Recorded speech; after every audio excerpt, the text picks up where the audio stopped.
Hi, you guys. It's Mary White, the Cooking with Cannabis lady. And today we're going to make tincture.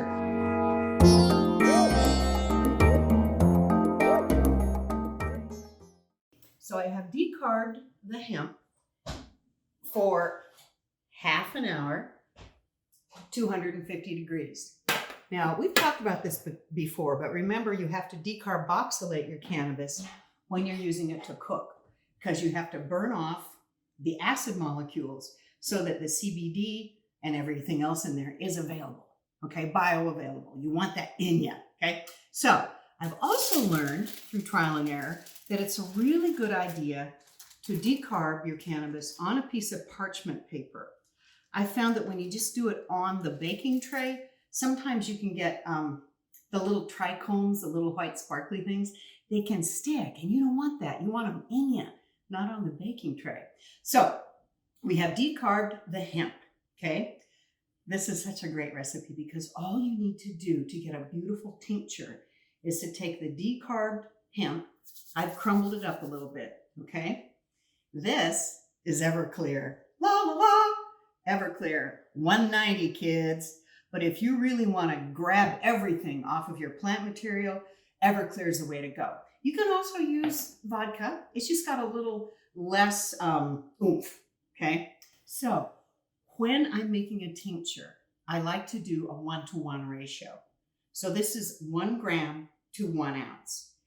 It's a little bit arbitrary, but it's really easy to measure that way. And once you try your tincture, you can go, it's a little strong, maybe half an ounce, or half a gram to an ounce. Or if it's not strong enough, 2 grams to an ounce. But this is a good way to start, okay? So 5 grams of hemp to 5 ounces of Everclear. We're gonna carefully, gently, slowly, just get the hemp right in there, okay? Now this is the highly, highly technical, totally complicated part of the whole process. This, the hemp, and the Everclear, freezer, 1 hour, okay? Ta-da-da.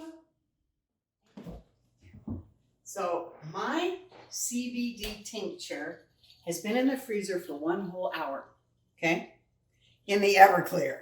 But once this comes out of the freezer, just shake it. I can shake it for 3 minutes.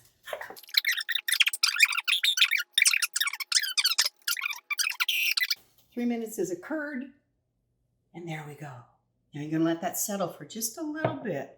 And there's a couple different ways you guys can strain. I love old school, so I do cheesecloth. It comes in a thing like this, and it's almost always in the baking section at the grocery store. But if you can't find the unbleached, because you don't want crap in your CBD, so get the unbleached. If you can't find it, a coffee filter works great, as long as you're straining, because you really need to get as much of the plant material as you can out of the tincture. All right, like that.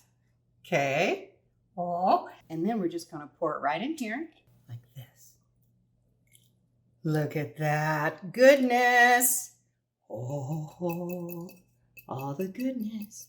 And I usually let this kind of drain for half an hour or so, just to make sure you get everything out of there. And at the end, after it's all drained, you can just take this cheesecloth and make a little bundle, right? And what I like to do, squeeze, squeeze, squeeze, but I like to put a little string around here and then put this in a saucepan of warm milk with a little bit, Everclear, with a little bit of honey. Oh yeah, woo, that's good. And then you're not wasting it, right? But anyway, we had 1 hour, we had some shaking, and we got tincture.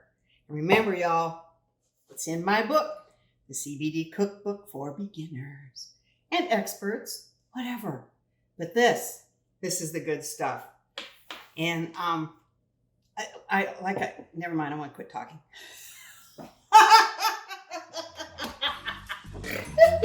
I'm done.